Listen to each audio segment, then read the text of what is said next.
Hello guys, আপোনালোকে চাই আছে আফছাদুল বাইক ৰাইডিং মিনি ব্লগ।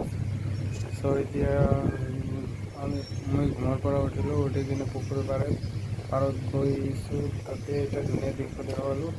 এতিয়া আমি বেলতলিত গৈ আছোঁ, যিটো আমাৰ ঘৰৰ পৰা 1 কিলোমিটাৰ হয়, য'ত মানে এটা পাৰ্টনাৰক মানে থৈ আহিব লাগে। সেইকাৰণে আমি বেলতলিত ওলাইছোঁ।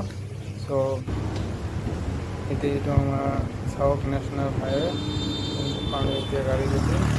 তো আমি বেলতলি যাওয়া আছে, কামটো কৰি কিনে বেলতলি পৰা আহিলে আমি এইটো আমাৰ ঘৰৰ ৰাস্তা ইয়াৰ ৰোডৰ পৰা নামিব লাগে। তো এইটো হ'ল নেশ্যনেল হাইৱে, যিটো ৭০ নং ৰাষ্ট্ৰীয় ঘাইপথ বুলি জনা যায়, যিটো আমাৰ মানে ঘৰৰ পৰা 1 কিলোমিটাৰ দূৰত। আৰু এতিয়া আমি এতিয়া ৰোডত মানে এনেই বংবাজি কৰি আছোঁ। চ' চাইডেও এতিয়া এইটো আমাৰ ঘৰত যোৱা ৰাস্তাটো, যিটো এনেকুৱা বেয়া হৈছে, যিটো ক'ব পৰা নাযায়। আৰু মানে ইয়াত চাওক ৰাস্তাটো, য'ত মানে ৰাস্তাটো এনেকৈ লেতেৰা হৈছে, যিটো কৈ নচলে আৰু সেনেকুৱা কথা।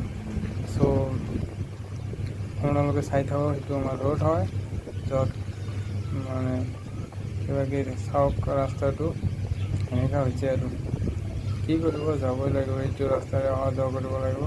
চ' এতিয়া আমি এটা আপোনালোকক ইম্পৰ্টেণ্ট বস্তু দেখাম, সেইটো হ'ল চাওক। এতিয়া ধুনীয়া এটা দৃশ্য আছে, দৃশ্যটো দেখাবলৈ এইটো চাওক।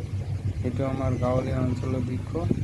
ইয়াত বিভিন্ন ধৰণৰ মানে যিটো পদুম ফুল বুলি কয়, সেইটো চাওক কেনেকুৱা তাৰপিছত এনেকুৱা এটা পৰিৱেশ চাই কিনে মানে কেনেকুৱা এটা ফিল হয় মানুহৰ। এয়া ধানবাৰী চাওক।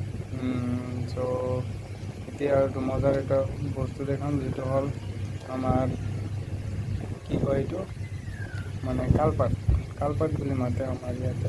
ইয়াত ডাঙৰ শ'ল মাছ 2-3 বছৰ আগতে উঠি আছিল। এতিয়া বৰ্তমানে কালপাতটো ভাঙি দিছে, ৰাস্তাৰ কাম হ'ব সেইকাৰণে।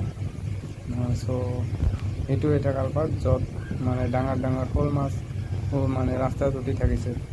আৰু এইটো ৰাস্তা আমাৰ ঘৰৰ সন্মুখতে ৰাস্তা। আৰু চ' ইয়াত এটা মানে কাকো আছে, যিটো মদ খায় তামাম। চ' মদ খাব নালাগে। এতিয়া আমি ঘৰত আহি পালোঁ। আৰু ঘৰটো চাওক, এইটো মোৰ ৰুম হয় আৰু এইটো মোৰ বাইক। চ'